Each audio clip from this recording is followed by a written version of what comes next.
Hey, Loco sports fans. Welcome to a Friday night edition of the Loco Sports Lowdown. We'll try to get you in and out tonight because I got to be up early tonight, or at least I'll get in and out.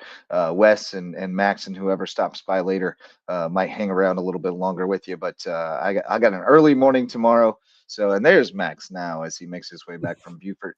I got an early morning tomorrow with the Canes wrestling team, taking them up to Edisto for the duels tomorrow. So, I'm going to get in and out of here tonight, but we do have a lot to update y'all on because we haven't gotten together since Monday.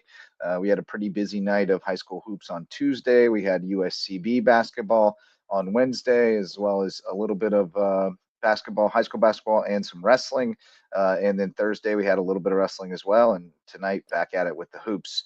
And tomorrow, a little bit of both. So, a lot to go through. We'll get through some of it tonight. We'll round things up again Monday, I'm sure. So, but brought to you by Mickelson Law Firm and WHHI TV, our original sponsor. Mickelson Law Firm, been with us since the beginning. They're our official real estate closing attorney and presenting sponsor of our Hilton Head Christian Academy coverage. They can help you with all your legal needs in downtown Bluffton. And WHHI TV, our partner in local sports coverage, bringing you all kinds of great live coverage of high school football and basketball.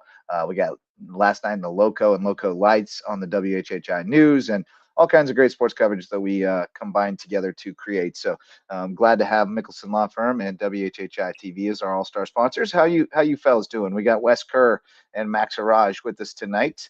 There we go. There's our names. I knocked those off for a reason, but now it's time to bring them back. How y'all boys doing going into this weekend? It's gonna be cold. Yeah, although I think it's gonna warm up. Weekend's gonna be okay. Monday, yeah, Tuesday, weekend. Then cold. the start of next week, it's gonna be below freezing at some point. So yeah, tomorrow's gonna be nice. It's gonna be in the mid 60s. So if you want to, do something fun, so at least for a couple hours in the afternoon. It's down before it's too late. Yep. That's right. Not going to be that bad in terms. Yeah, they're already saying, be aware we may have delayed start times on Monday from the schools. So don't talk dirty to me now. I would love a delayed start time on Monday. Let's make that happen. But how you guys doing, Wes? You just got back from travels, right? Yeah, got back from travels a couple days ago. Nice to be back, and got to catch some basketball tonight over at the Nest. First look at the Seahawks of Hilton Head High, and the girls putting it on the Richland Jaguars. Expected a 40-point win for them. It was around 48-7. They pitched shutout in the first half. The Seahawks did. Richland got points in the second half, but Ashley Brothers, the former Hilton Head Prep Dolphin, doing some work tonight. She was impressive. Certainly a game that they should win by a decent amount, but looking forward to seeing how they do against quality competition. But so far, excited from what I'm seeing from Coach Raniszewski's Seahawks. Then the guys team, Tajay Wright putting on a show. Hilton Head was up last I checked 11 towards the end of the first half, so the Seahawks are looking good there against the Jaguars of Ridgeland. They've got some high octane players this year. Shane Brown does. So, I haven't been able to see the Sharks, the Bobcats. Obviously, Bluffton bringing back a dynamic player, great shooter in Harry Skinner. May River has had a tremendous start to the season as well. They're going to be a factor in that region, but keep an eye on Hilton Head. Don't count them out, especially when you're seeing some beautiful plays being made by Tajay Wright, a couple of dunks in there. And then Ketis Smith, the sophomore, was electric, jumping out of the gym tonight. I had a couple of highlight reel plays that I was able to capture tonight. So, Shane Brown's reloaded. He's got a couple of high impact players this year. Kevin Chisholm, and of course Derek Raniszewski, these tremendous quarterback on the roster this year as well for the Seahawks. So, a lot of athletes on that team. Look, that momentum going from what was a historic football season. Bring into basketball season. So that'll be a lot of fun to keep an eye on that team. But we also had I'm not sure how it finished, but Bluffton taking Hilton Head Christian Academy, which is of course the Harry Skinner Bowl with Skinner still playing for the Bobcats, take down his old team. So interesting to see how that one ended up tonight. The girls' game also taking place. You can find a final there, but just great to get Yeah, I back in the haven't seen gym. it I yet. actually was on the PA for the girls' game, and I'll be working the Oh, holiday cool.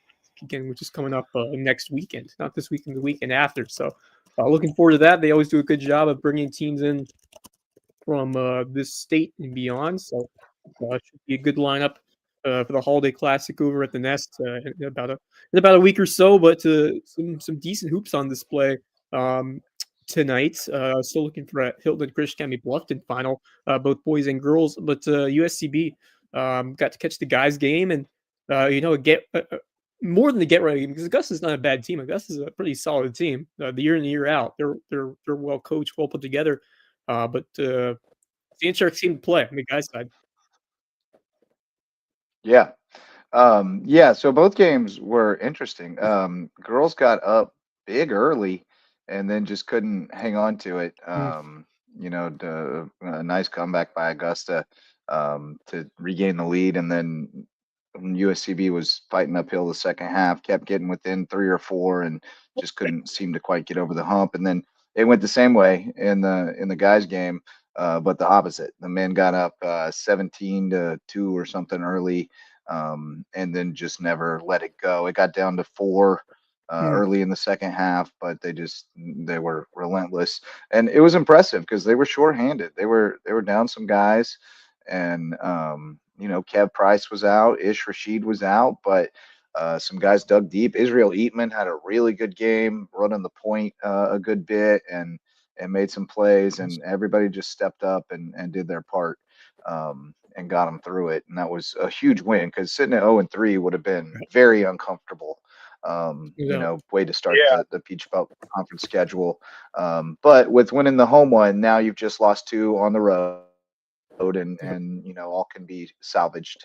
I think it was a really good night for both teams. The women came up a little short, but they showed some things and show like they're going to be a top half of the conference type of team. I think so. I agree. Um, I mean, not a I'm bad pretty I'm effort, pretty even though they excited. lost by a couple of points. Yeah, Very competitive game, and they had a lead at some point. So I think this women's team is really making some good strides at the start of the year. And I think this guy's team, this is a game they needed. The sense that if you go 0-3, I mean, you absolutely. don't want to start 0-3. I mean, you playing your first game at home, you knew they'd come out with some fire, and they did. So that was one they needed to have to just get off the schneid, especially the fact that was this the last conference game before the January? So Yeah, January yeah. 7th So is the next imagine having to home sit game. on 0-3 for like a couple of weeks in conference play. Well, no, they have more. They Well, have they more actually no, they games, do. They have Middle Georgia State. but Sorry, they're yeah, they and then do. they They have in Georgia. Clayton on the Yeah. third on the road Okay. as well. You're right. Once Yeah, again, very surprising how they play so many conference games in December because I know in yeah, D1 basketball they're normally all after New Year's or at least right. after Christmas. So interesting how they For the schedule most, yeah. that. I know Oh, we different got a divisions, final. but Faber defeats Toomer in the battle of yeah, former I was gonna say Casco they got County Middle coach. Georgia tomorrow. That's on the road, but yeah, they get 4 of their first 5 conference games all on the road. So a Uh-huh. lot more home games coming after. A lot, a lot more home games on tap in the second half of the season, which I think kind of Yeah. bodes well. You get your feet wet early in the year. I think these teams have opportunities to get better, and I feel like having more home games in the back half of the year is going to be very Uh-huh. helpful. Beneficial. I Yeah, agree. It can be daunting when you're locked in a battle for seeding or something, and then you got to go play 3 out of 4 on the road. So I think that's going to be beneficial down the stretch, and we look forward to that stretch of home games yeah, a little later on. yeah. Um, but yeah, so we got a lot going on over the weekend as well. Tons of wrestling. May Rivers up at the Dutch Fork Silver Fox Invitational.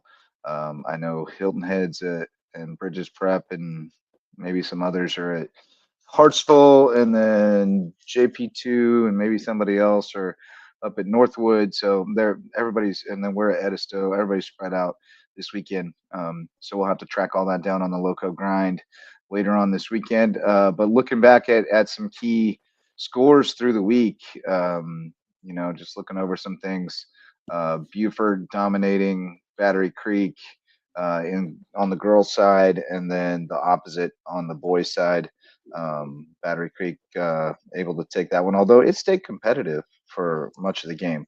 But Battery Creek was able to pull away for a 64-49 win, and then they're playing again tonight. And let's see, I do have a few scores coming in from tonight. Whale Branch swept Hardyville.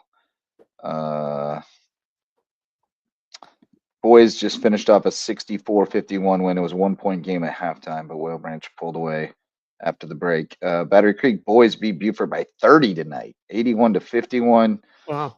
Battery Creek dominated the second quarter to go up 13 at the half, and then ran away in the second half. Whale Branch girls beat the doors off Hardyville 55-11.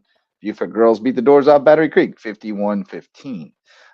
But before we get too excited about Buford and their girls, like, they're good for our region right now, but did you see what happened to them Wednesday night?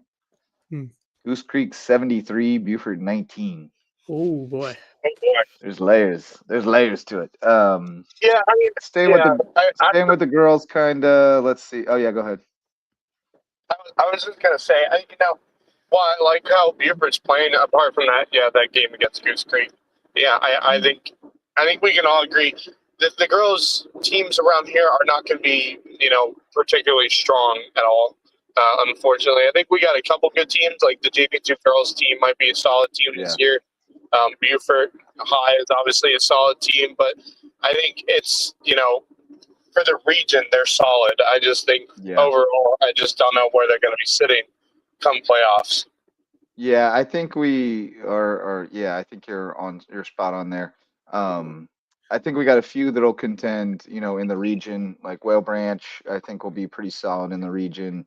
I think the girls' region will be fairly competitive at the top. Hilton Head, Buford, Bishop England, and actually Colleton is off to a really good start on the girls' Colleton's side. been playing well. I'm actually intrigued. I am excited about that Colleton County team. Yeah, I mean, I just don't think any of them are really going to have staying power in the playoffs. I would. I was going to say I would be looking forward to that Colleton County Buford game. Well, when it comes around, we've seen Cinderella teams at every level get hot, and if you can shoot well, there are just compared to other sports, you see a lot of upsets in basketball, for good and for bad, along the years around here. So I'm not going to put out of the question, but certainly there are some really talented teams. Even when you look down in 4A, that's especially the other regions in the Myrtle Beach area, there's always some solid teams, and the AC Floras. So yeah, it's a grind once you get in the playoffs. But I think this region itself is going to be very competitive. I mean, Bishop England is certainly going to have a challenging or a good team this year. They're going to be challenging for some of the squads, but May River, I think they're going to be okay. I think Buford's going to be good. I think Hilton Head's going to be competitive. Bluffton is rebuilding right now, which is surprise. I mean, not surprising, but like it's certainly a spot that we haven't seen before in terms of being that rebuilding team. But see how far they can grow as the year goes on. But it's a different era. It's a new, changing of the guard in a sense with a lot of new player movement, a lot of graduation movement. And of course, the guys is going to be exciting too, because I think the guys can be very. Just the parity and the competitive level, I think, is going to be very apparent on the guys' side from what we were seeing at first glance. Because I think with Skinner there in Bluffton, I think he's going to still make that team competitive. I think Bay River has really looked the part so far. And this Hilton Head team, from what I saw, they've got some juice. I mean, it's hard. I mean, it's Ridgeland, but Shane Brown always gets these guys going. They play good D, and then they play some good transition ball as well. Yeah. Can I ask what is Bluffton's record to start the year? 1-3 going into tonight, but they've played a pretty challenging schedule. Yeah, I would assume because Porter Gout and First Baptist are usually pretty solid basketball teams. So and they lost to those two in Christchurch. And they were all they beat JP2 by 3. Christchurch might be up there for some of the top 3A programs this year. Yeah, they lost in overtime. That was an They overtime lost to game. them by 2 in 16. overtime. They lost to Yeah. First Baptist by 3 and Portergal by 3, and they Not beat bad Jake effort there by against 3. Christchurch. So That's a good. Yeah, Portergal is a game they very played. historic Yeah, all basketball their losses have been by 3 points or less. So I mean, they're right on the doorstep. They're taking out Hilton Christian right now. So if somebody, one of our friends can, if any of our friends are over there, stop by in the comment section and give us a score from that one, let because us know what's happening. Yeah. That game should be interesting. Although I think I would have Bluffton sizably favored in that game. Yeah. Have you seen Hilton Christian coming yet, Max? I have not. I do know they picked up a win against Cross, but it was a close score, so I would assume to think they did win that. They got beat by 39 against May River. They got crushed by 55 today, and they lost by 10 to Prep. So I'm not too encouraged. Not too encouraged so far. That's a boys program that's definitely in like rebuild mode. And I know they lost. I think they lost a couple players to the transfer portal system that we have within the public high schools and private schools in the area. So I think they're definitely in a rebuild mode. Same thing goes for the girls team as well. They're going to be in a rebuild mode, I think, for the next few years or so, unfortunately. But I think the girls are getting there. I think they're getting there. They got the right coaching staff. The right coaching staff to build the program back up, but they got a ways to go to get there, and I think that goes for both the men's and women's team. The guys just don't have a lot of size. They got guards for days. No. And Jake Wood went 9 for 17 from the field and had 26 points, so he must have gone crazy on threes. Only made 2, but he's their offense right now. As he goes, they will kind of go. But I think when they face folks with size, they're going to have trouble. And that's my thing. I think they're sitting in a division where they're going to struggle. That 4A men's division, especially the 4A women's division, is always usually really strong in Skeeza. I think especially because they're going to have to play a JP2 men's team that is absolutely loaded and really solid team. They're going to really struggle against them this year. I feel like that JP2 team could make a good run through the 4A division this season. I think they have a really good chance to potentially win a region title this year. I think if I said 2 teams that I'm really happy about how they're playing is definitely the JP2 team and, of course, May River. I think those 2 teams have been really solid. I actually saw there's an Instagram channel that I follow called the Palmetto Sports Report, and they put out all their rankings, their weekly rankings, power rankings, and whatnot. And of course, in the 4A division, we had May River sitting first in those 4A power rankings, surprisingly enough. But they're 6th in the coaches poll. Yeah, I wouldn't be shocked by that. I think. But I do see I think May River is a really solid team. I think they're gonna do some good things this year. But Hampton County in 2A. Yeah. I mean, those are the teams that are most likely to make it. Hampton County is Speaking of which, saw a few of those boys over at the USCB game the other night. Coach James was there. He brought Darius Brooks and Jacqueline Solomon and maybe a couple other people that I didn't recognize, but it was a lot of cool stuff going on in the Cove. We had the Hampton boys over there, had the USC Salk man. USC Salk was there. The Salk man were there. Got to talk with our friend Matt Lynch. That's cool. And it was Bill Jeremy Orr on the PA. Yep. Yeah, and we had the Bill Takeover night with the band playing. It was awesome. Cheerleaders. Oh yeah. And the Grinch showed up. That was the other thing. The Grinch was also there. Yeah. I don't know if that video came out on Finnegan's Instagram page, but they got videos of him and the Grinch fighting it out, which was really funny to watch.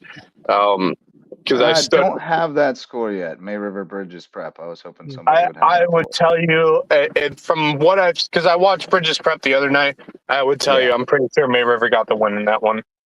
Well, yeah, I feel pretty confident about that as well. Bridges is rebuilding right now. They graduated a lot.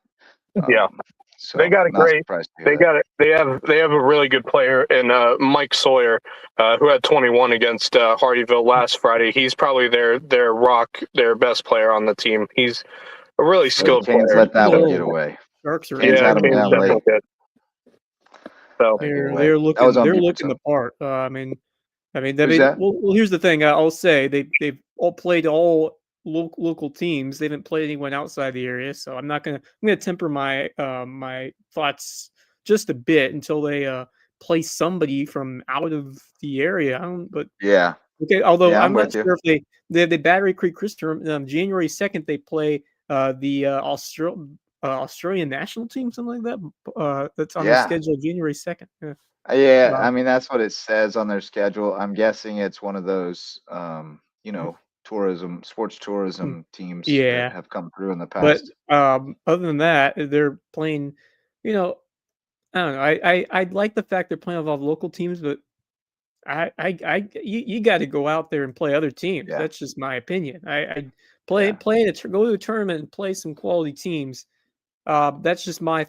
I mean, I enjoy all the area like the games against all of our squads, but if you really want to just get better overall as a team, you got to go out and play other teams from beyond. That's just my Yeah. opinion on it. Yep. Can't disagree with that. Looking at some other scores from through the week on the girls' side, Whale Branch off to a good start. They beat Ridgeland by 12 on Tuesday, and then they beat Hardyville tonight. JP2, we mentioned them. Their girls beat May River by 20 on Tuesday, and then tonight they didn't play tonight. They're off tonight. Other games on Tuesday of note, not particularly. Uh, Wednesday night girls games. Hilton Head took out Battery Creek by 24. Colleton County blew out Stall. And then Thursday, Cross beat Hilton Head girls, Hilton Head Christian girls significantly. And then tonight we told you about Beaufort beating Battery Creek. Hampton County beat Colleton County by 9 tonight. A couple of good girls teams there. It seems like Hampton seems County's solid. girls is a nice one. Yeah, they're good. I mean, they had pretty much everybody back from last year, and they had a good run last year. So that's we a expect 2A them team to beating a be. quality 4A team. I mean, at least like a competitive 4A team. So Yeah, Hampton, by Whale the way, Ranch tomorrow, girls speaking of are pretty international good. teams, Hilton Head hosting the Tasmania National Intensive Training Team. Oh yeah, It's I knew they were 2:30 coming tomorrow. to town. They're Yeah. playing May River later on too, I think. Okay. So that's kind of cool. I always like when the Yeah. Aussie teams come through. Yeah. And then some boys contests. We mentioned Bluffton falling by 3 to Porter Goud. Hilton Head blew out Benedictine again. Battery Creek beat Beaufort by 15. May River beat JP2 by 9. So the top teams around here seem to be all kind of pretty evenly matched. Whale Branch got Ridgeland by 12. So Faber had his revenge tour this week. He went against his old school Ridgeland on Tuesday, got them, and then he went against his old buddy Toomer tonight in the Ville, and he got the win there too. So good week for Jeremiah Faber. Yes, indeed. And then other boys scores. So Beaufort the got Tasmanian team plays trashed by May Goose River Creek. on Tuesday. Yeah. But the big game that night, there's two big games: Ridgeland Hardyville and then Bluffton JP2. Those both will be very good. Two big ones right there. Two big rivalry games. Yep. Looking for boys scores tonight. Only one we've seen is Battery Creek by 30 over Beaufort. But we'll round those up on Monday more than likely because they're usually pretty late to come in on Fridays. Wrestling over the break or over the last few days. Battery Creek beat Woodland. Hardyville got wins over Burke and Porter Goud on Tuesday. Then on Wednesday, we had a busy night. Hilton Head beating Bridges 41 to 40. May River with two big wins down in Georgia. They blew out Brunswick and edged South Effingham 35 to 30 in a matchup of really good programs. Beaufort had a good night. They beat JP2 47-35 and edged Battery Creek 42 to 40. Battery Creek beat JP2 48-28. And then last night, JP2, 2 wins. They beat Benedictine 43-33 and Colleton County 55-18. So Golden Warriors looking tough in Skeeza. They're up at Northwood this weekend. A lot of wrestling going on around the state this weekend. So that's the big stuff. What do y'all boys want to talk about?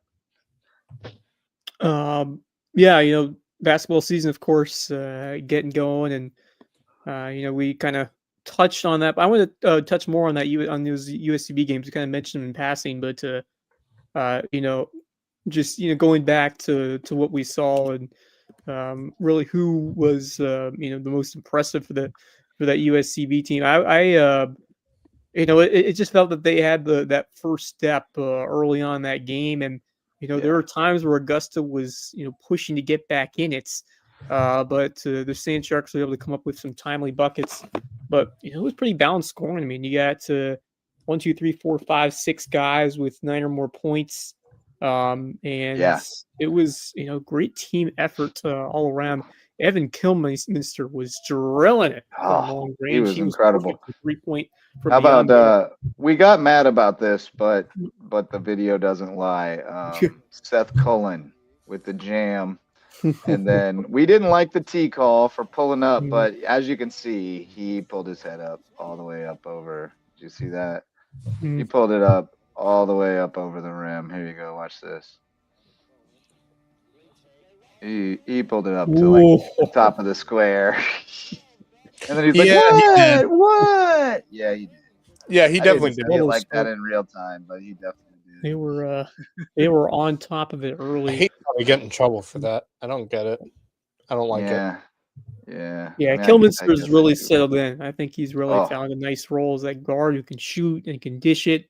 And he put up 10 boards. I mean, that's pretty much everything you want to see from a guy who's 5 assists, right?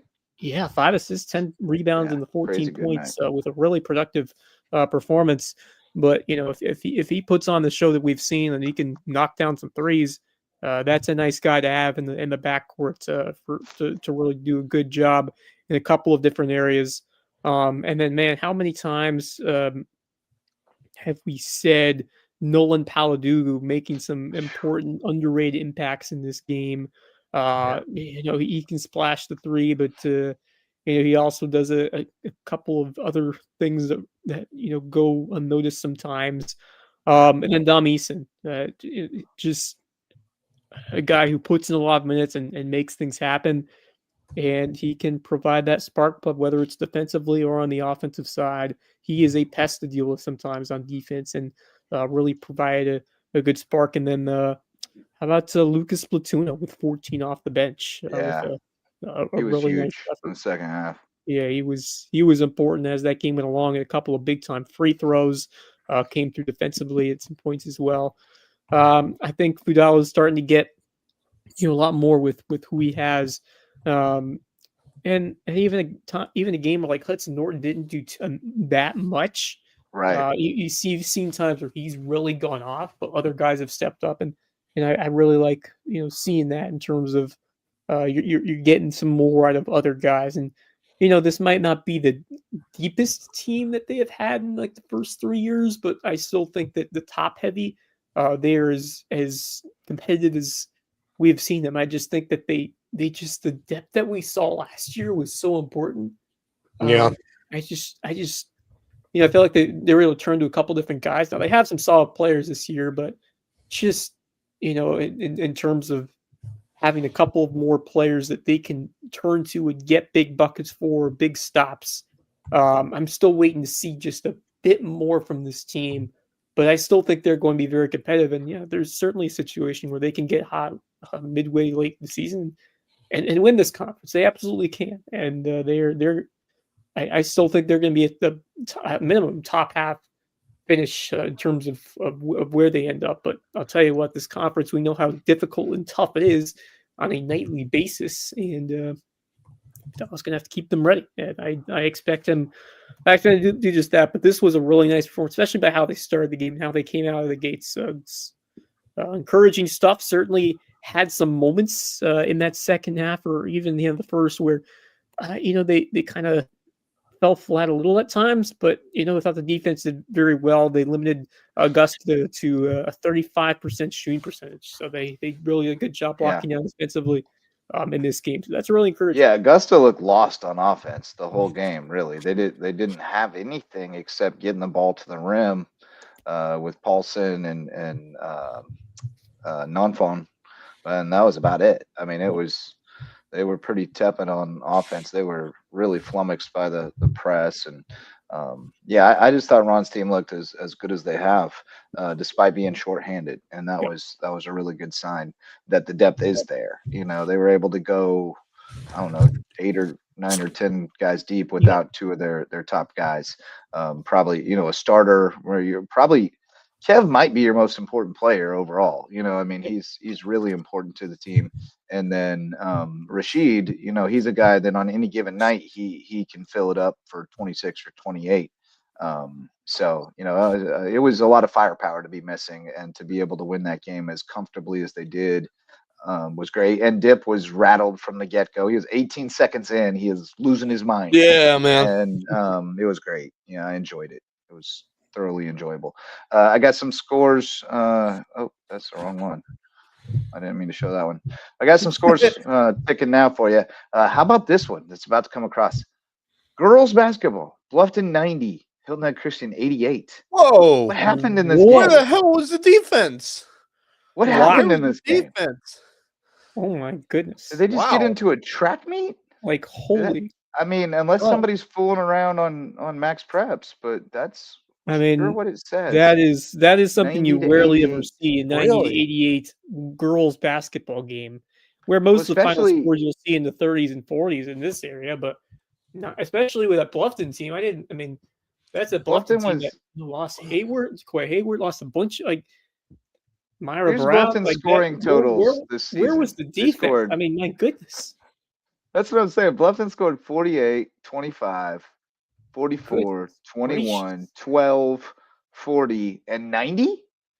What in the world? Yeah, I got the box score here. I need more context on that. I'm going to get a box score. You got a box score? Just to confirm that. Because that sounds insane, because we rarely ever see a final score of that Max guys game. Oh no, I mean I saw that too on Max Preps, but I just don't know if it's real. I assume it is. Yeah, we'll have to. But it seems unbelievable. That's. I mean, you never know, but that seems quite outrageous, especially for a Christian Academy team that, they. There's your box score.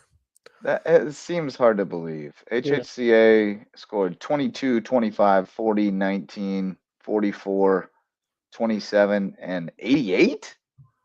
That's like 3 games worth of scoring. No way. Look at that box score. Way. Wow. I need someone to confirm that that's a real score. Mm-hmm. Someone put this box score in, so I would assume.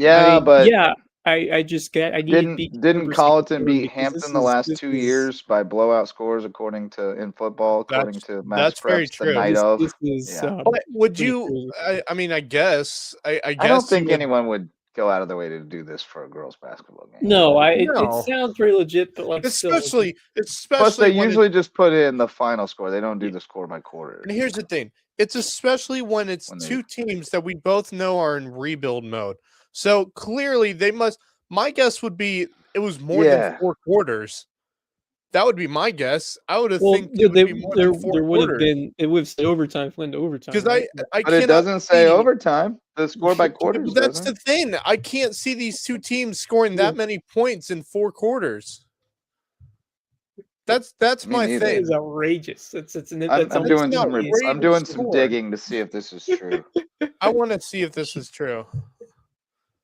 Because if this is true, my only thought would be this had to have gone to overtime. Because there's no way in the world that these two teams scored that many points. But then the score by quarters would include overtime. I don't know, man. If they did, hats off to them. But oh my goodness, there's no way. No, the coaches will not be happy about giving up 88 and 90 points in the game. I'll tell you that. That's just God. And that's wild. So other BJ's boys took out Ridgeland 48-7. Okay. Fish is saying nah. It was not 90 to 88. It was like 34 to 25 or something like that. I would love to know who's responsible. Box score in as well. What were they looking? Oh God. I'm gonna just put a bunch of question marks next to it in the ticker. How about that? That's what we're doing with it. Yeah, we can do that. That's fine. We're just putting a bunch of questions. It sounds like there's some random high school kid may have put in that score. It sure does. Sounds like somebody's playing around on the internet. Someone needs to have their internet access revoked. Yep, there we go. That's perfect. We can't be pooping in the sandbox like that. Come on, that's guys. Perfect right there, Justin. I love that. That's perfect. Yeah. Many questions? I don't think that's accurate. 8.5 left and 34 at the end. Hilda Christian with 22 total. Well, that sounds more that sounds more about right there. So I What's that? Oh, we got a comment. 8.5 to 8.5 left and 34 at the end. Hilda Christian 22. That sounds legit. Yeah, okay. 8 to 8.5. Not 88, 8 to 8. 30, 34 to 24 or something like that. Oh my god. Y'all trying to play well, that with us. sounds accurate because Fish said 34-25, so I think Yeah. that's more accurate. All right, that is crazy. God, I was about to say, I was like 88 points. God, I was like, guys, what? Am I having a stroke? Or did these two teams combine for 178 points tonight? I had to think about it. I was like, there's no way they scored that many points. Well, here was my thing. I was like, neither one of those teams has a kid who can score 30 points in a game. So who scored 90? Like, how? Exactly. It was 8 to 8.5. So it would have taken a torrid second half. A 3-point contest or something. Jeez. Unbelievable. Wow. See, this is why I texted my hoops sickos. I knew they would know the truth. God, thank you, Fish. Appreciate it. Yep. Hilton Head boys smoked Ridgeland too. So 74-28. Oh, dang. And they beat. I thought that I know Hilton Head's decent. They got a solid team, but man, if I'm Ridgeland, I'm thinking, man, I know Ridgeland's got not the best team that we see in this area, but I would have thought it would be a little closer than that. Yeah, they're a little down this year, I think. Are they? Okay. Yeah. But I still would have expected they'll be all right, but out of them. Yeah, I think Hilton Head's pretty good. Hilton Head's solid. From what I'm seeing, they're solid. I mean, Fish and Rob are real high. Fish is real high on him. He's exceptionally high on the Ketis Smith and Tajay. He thinks that's the best 1-2 combo in the backcourt that anybody has. If that's the case, I'm looking forward to Hilton Head May River games when they come around because that's I think those are going to be really good. I think they're going to be really good. They're going to be fun to watch. I mean, any of those. I think and Bluffton, May River, the Bluffton games, I think those three Bishop teams England going as well. at it. Yeah, I think those three teams going at it, and then when each of them play Bishop England, this is going to be a fun region to watch this year. I'm excited. It will be. May River's fun to watch because they play good, crisp, clean team basketball. They move the ball. They find open guys, knock down shots. It's good to watch. They run an offense as smooth as I've seen any team run an offense. Their offensive scheme they run. It's different than what we've seen around here. Like they are much more, other than prep the last few years. They are much more refined than most teams that you see around here as far as the way they run their offense. That's one of the and top that's what makes them I've punch seen. above their weight. They're gonna beat some people that are more talented than them because they play good team ball, good and basketball. fundamentals. That'll steal some wins for you.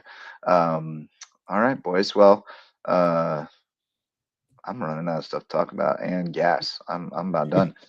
You boys want to stay on and chat for a while, and I'll hop off, or you got any other topics you want to talk about, or do we want to get into parting thoughts and just cut it short tonight? Might as well cut it short tonight. I think we've covered about everything. Yeah, I think it was a speed round, but I think we got through it pretty good. There's not a whole lot of opining to do at this time of year. Right. I mean, it's very early. Gathering data. I think it'll start to heat up once we get into those tournaments that start next week. That's when and then region play, of course, that adds to get going. So layers in some content. And we got two really good tournaments coming up too in the BC Classic and the Bluffton tournament as well. Oh, don't forget the Seahawks Holiday Classic as well. Those are a lot less. You only have Hilton as the one home team, so maybe you guys aren't. Yeah, Hilton Head usually, when it comes to that tournament, Hilton Head usually probably the better tournament overall, but just it doesn't have as much talent, but flavor. Yeah, I'm trying to remember the last time this Hilton Head has gotten. BC Classic's going to be really fun. It's been a while. They got some good teams in there. It's been a while since I think the 1 year they got the state championship, they didn't win it. I think they may have gotten the finals that year. Right. In 2020. By the way, actually, they didn't have it that year because of COVID. So never mind. They didn't have it that year. Yep. And I do want to say that Battery Creek men's team's looking really fun to watch as of late. I watched some of their game on Ethan Knox Buford is a whole problem. Yeah, man, dude, that team is something. Yeah, they're something special. Yep. I really like them. I hate how they're in the region with North Charleston, The region of Oceanside, death. Yeah. and OW, But you know I what? wouldn't If you put it finish past them to second or compete. third in that region, you got a shot to make a run. Like, Yeah, no doubt. No doubt. I even would say even if they finished fourth and made the playoffs somehow, I feel like they could knock down. Well, I feel like they could knock down a team that no one would see coming because they've played in that region of death where they've but if you're a 4, you got to play a 1, and then it's real hard. Yeah, but if you're a 3, you're also playing. You're also if you were able to compete, even if you finished fourth, but you were a competitive fourth spot. No, I still think they could upset someone if playoffs come around. Like it's a strong really enough region that it's the kind of region where that kind of thing can happen for sure. Yeah. If the fourth one's just like if the top 4 are all just real close and it's just narrow margins, that 4th team can shock somebody. You're right. Be interesting.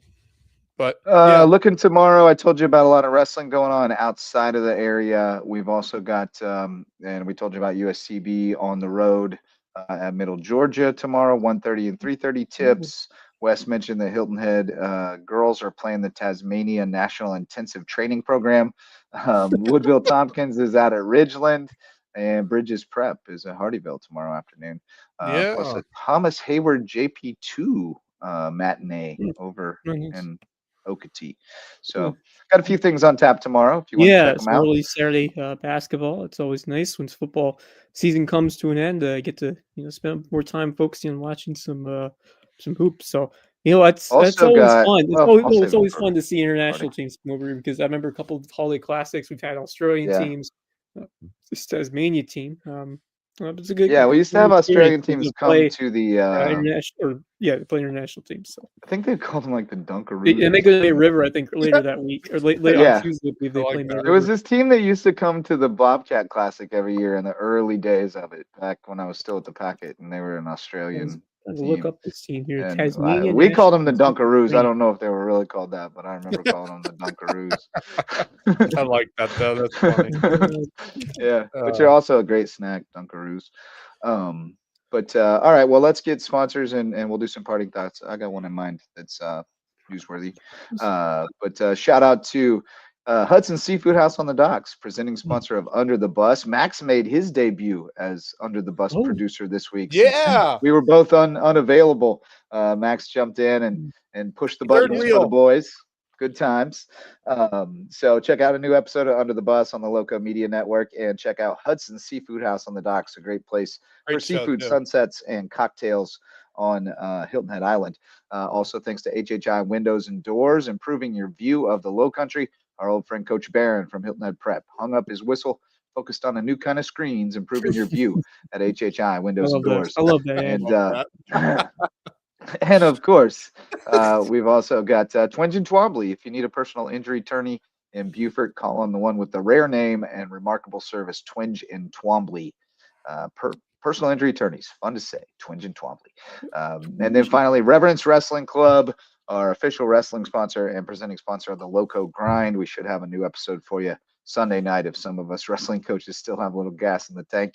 And also Jay's Barbershop, the place to be in Ridgeland, whether you need a haircut or not. All right, parting thoughts, Max or Raj. Let's see if we can get them in under 17 minutes, fellas. 16 minutes, fellas. Yeah. Well, I was going to say it's been a crazy world in the world of football this week. Obviously, we might be seeing a grandfather playing an NFL game on Sunday, and the 44-year-old Philip Rivers. I want to see it. I want to see it. I'm telling you, I want to see it. On one hand, I want to see it. On the other hand, I'm like, on one hand, I want to see it. On the other hand, I'm saying, oh my God, if he gets hit the wrong way, I just can't. I can't. There are many ways where it can completely go awry very quickly when you have a 45-year-old guy come back of the and playing quarterback. By the way, I'm trying to, it's. But I'll tell you what, like this guy is super competitive. He's had a tremendous career. If there's anyone who can come back and look to compete at that level. He's a Hall of Famer. He's like Tom Brady, what he did. Very old, like older in his career. I don't even remember the guy John Kitna, who was a math teacher. He came back around the early 2010s and played for the Cowboys. Used to play for the Lions. Yeah. So there was that, and then of course we didn't think it'd get much crazier in the world of football, and then it did on Wednesday afternoon. Head coach of the Michigan Wolverines, Sharon Moore, was fired Wednesday afternoon. At the time, the cause was unknown, and then just hours later, everything else was revealed because he got arrested. Sharon. Oh God, how the tables have turned. Sharon was arrested. At the time, the alleged charge was alleged assault. And then it got much worse on this afternoon at his arraignment hearing, as he was charged with felony home invasion in the 3rd degree, breaking and entering, and stalking. And it's just, he's looking at, I'll just tell y'all, he's looking at 15 years in prison right now. And that's just how the tides have turned in just, what 72 hours? You know, and so no wonder they didn't beat Ohio State. This man was distracted. But I mean, if like you're saying, like I feel like scrutiny follows the University of Michigan wherever it goes, because they have had enough of this crap for the last 4 years. You know, and of course, it had to be someone from Jim Harbaugh's staff that got himself into trouble too, to make that staff even more of a problem. And now the University of Michigan's a little late in the coaching carousel, and they're now trying to find a head coach. You know, it's just a whole issue that, you know, we all you know, when it first came out that he was fired, I heard Lane Kiffin was interested. Yep. Karen DeBoer might be interested, actually. The coaching movement, and it has been just some crazy storylines throughout just the past few weeks. It's just insane. There's a whole lot of can't make it up going on out there right now. Here's the thing. I feel like we were all thinking this when he got fired. I was like, why did he get fired? Because I thought he had a pretty decent season. It certainly wasn't performance-based. There was something else that was going on. But we didn't know that at the time, and I just thought to myself, why? I mean, he had a pretty solid season. I mean, no, was it national championship worthy? No, of course not. No, but not like this guy's going to lose his job after how this. Think about it. It's very rare these days that we find out about the firing before we find out about the why. Yeah. Right. We usually know about the why for a long time, and then there's got to be a lot of public pressure before we get it fired. He got fired, and then he got arrested. That's the crazy thing. He got fired, and then he did some real stupid shit later that night. You know, so they already knew about stuff. Oh no, and once it came out of why he was fired, I was like, oh, they had a smoking gun on him, because they wouldn't have fired him unless they had a smoking gun in that investigation that they did. He's memed fiercely. He won't coach again. That's done. Oh yeah, no, not a chance. And I don't feel bad for him, because what he did was absolutely ridiculous. You can't feel bad for him. But I feel bad more so for the consequences, players. Well, I feel bad more so for the players, the city of Ann Arbor, obviously, for what they have gone through over the last few years. Despite winning a national championship, they've gone through enough of this crap for the last 4 to 5 years with Jim Harbaugh and now Sharon Moore. And I feel really bad for his family, his wife, and his kids. You know, that's who I feel bad for. They have and to the go girl through who he is probably taking advantage of. I mean, absolutely. And it's just really horrible. And you couldn't think this football week was going to get as crazy as this was. I mean, we literally started with Phillip Rivers being talked about starting on Sunday, and obviously the University of Notre Dame crying about the fact they didn't get into the college football playoff. And you didn't think it was going to get any crazier than that this week. And then they laid a next one Wednesday. You know, just really crazy. Yep.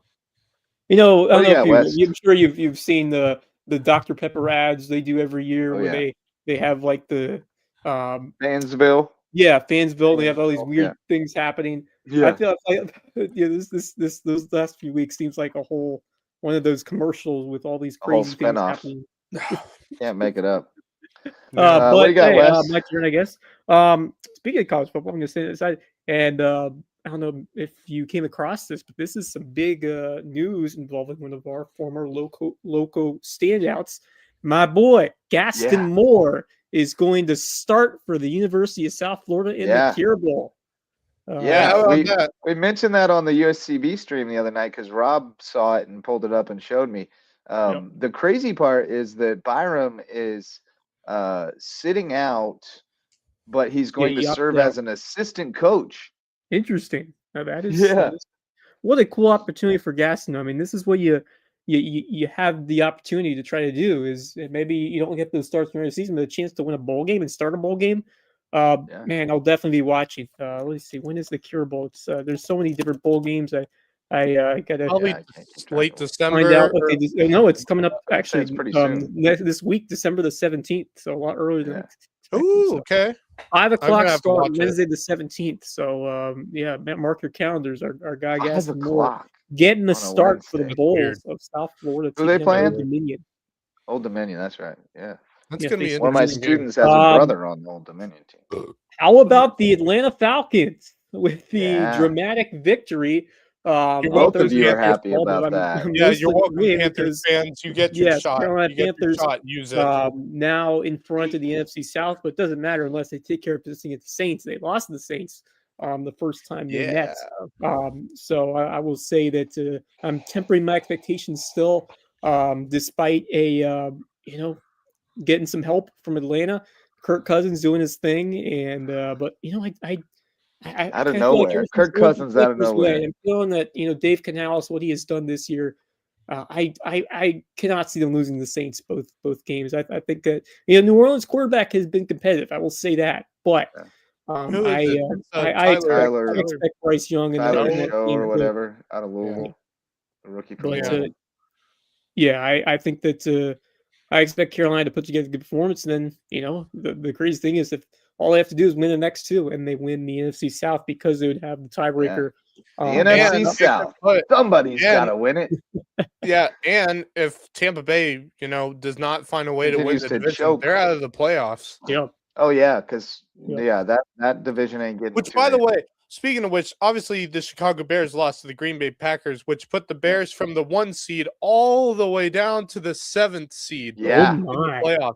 That's how crazy. Yeah, and there was a lot of debate about if you win a bad division, you not only get a playoff, you only get to be in the playoff, you get to host a playoff game, and there's always someone who says that shouldn't happen. That's I don't know. It is what it is. I don't hate how the football playoffs are set up for the NFL. I don't hate them. No, I think they're. I think they're good. Yeah, I think they're the best of all sports, honestly. I gotta go to NHL on that.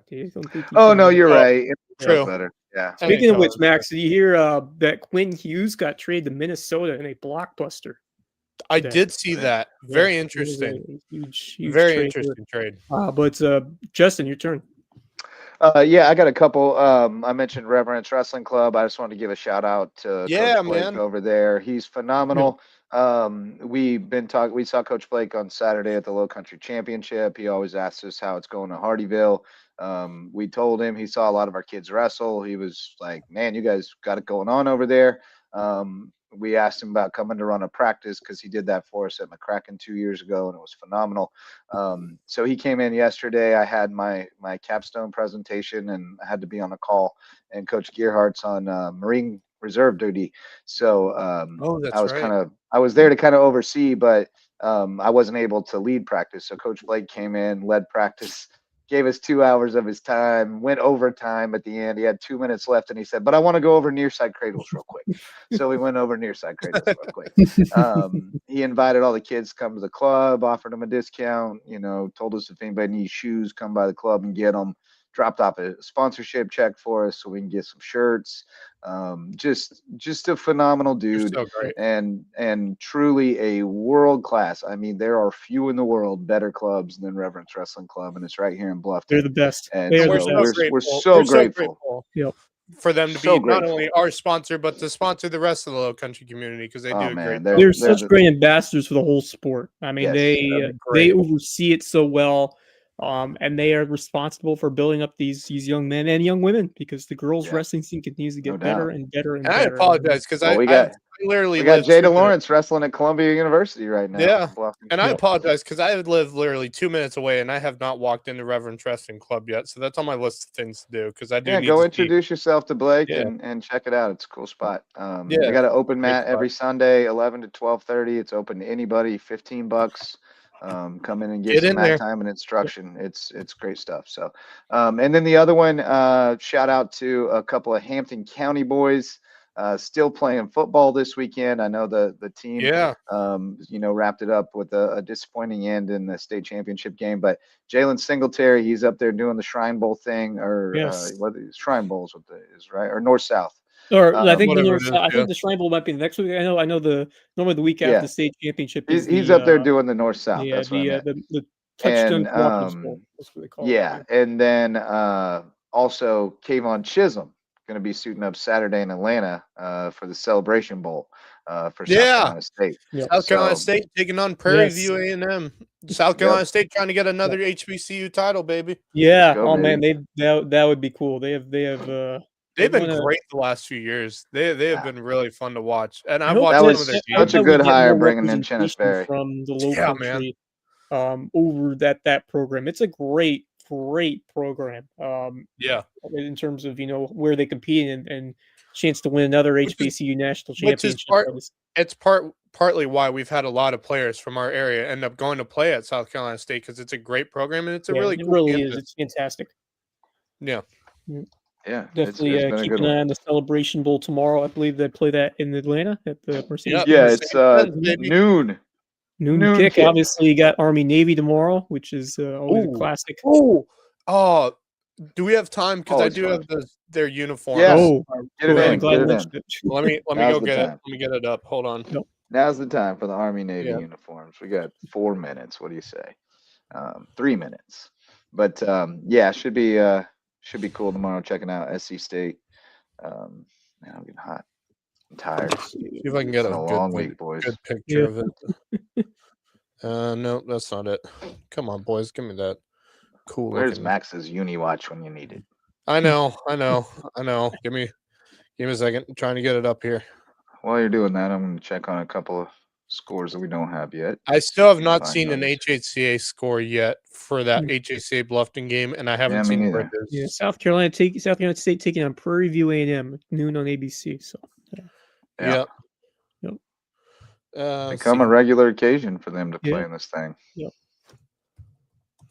Still looking for Hampton Colleton boys too, but I'm sure Hampton took care of biz. I assume so. And that's not the one. For May River boys. Here they are. Here's May River boys are trying to go 9-0. Ooh. Dang. Wow. Yeah, that's right. Let's see here. All right. Here is Army. Oh. Very clean. Away games. I'm trying to see if I can find what these represent. I like that font. Yeah, that's nice. That's cool. What am I looking at? If I'm not mistaken, both of these are representing 250 looks like the years. Death Star. Yeah. Both of these uniforms are representing, obviously, the United States 250th that's right. Yeah. Anniversary. So those are the Army uniforms. Of course, they're the away team on tomorrow afternoon. And then, if I can get it up here, here's Navy. Whoa. Ooh. Oh, I like them. Those are sick. Oh, it's got the stuff for here. It marks the 250th anniversary of the United States Navy. Let's see. The Navy word helmet. The Navy word mark and number font are derived from the typography of in the historic act to provide naval armament, which is the document that authorized the creation of the first fleet of the United States Navy. The 6 ropes embedded into the sleeves and collars represent the original 6 frigates, with exactly 250 knots symbolizing the Navy's 250th anniversary. That's really cool. The metal copper Under Armour logo pays tribute to the copper's lasting role in the naval history, from ship sheeting to mast coins to the Save Old Iron Size Pennies campaign, which I'm trying to remember when that. I assume that was the American Revolution, but I could be wrong. Cool. The Nautical Navy and Heritage red colors reflect. Ooh, where are the red colors? Oh, I see them. reflect the United States Constitution, battle-worn bull, and cannon line sides. Oh, that's one of their ships. Oh, okay. While the eagle and 6 stars on the upper back mirror the ship's stern. Oh, that's really cool. I like that. Yeah, that's nice. A lot of thought went into that. Yeah, I mean, both uniforms, really. I mean, they're just really, really cool. Very good. Really cool uniforms. So they always bring out these really sick looking uniforms for their game. So really cool. All right, boys. Well, we managed to fill up an hour despite not having all that much to talk about. So hey, it's okay. Well, we did have a lot to talk about, but we got through it in record time. So I can get some sleep tonight, and we can all be well rested for a busy weekend of Loco Sports. And we'll get back with you Monday night for a new Loco Sports Lowdown. I suspect we'll have the usual Sunday programming of 1L Hoops Happy Hour and Loco Grind. So be on the lookout for that. We'll schedule those as we're able to get our crews together on Sunday evening. I would also add Sunday afternoon. I'll probably be doing the Mad Max Loco recap on Sunday afternoon. So lots of weekend programming coming at you, and then the Lowdown will be back Monday night here on the Loco Media Network. So thanks to all of our sponsors who make it possible. Thanks to all of you for showing up to listen or watch, and thanks to the kids and the coaches who put on a show for us and give us something to talk about. For Max Araj and Wes Kerr, I am Justin Jarrett. Thanks for joining us tonight, and until next time, go Loco.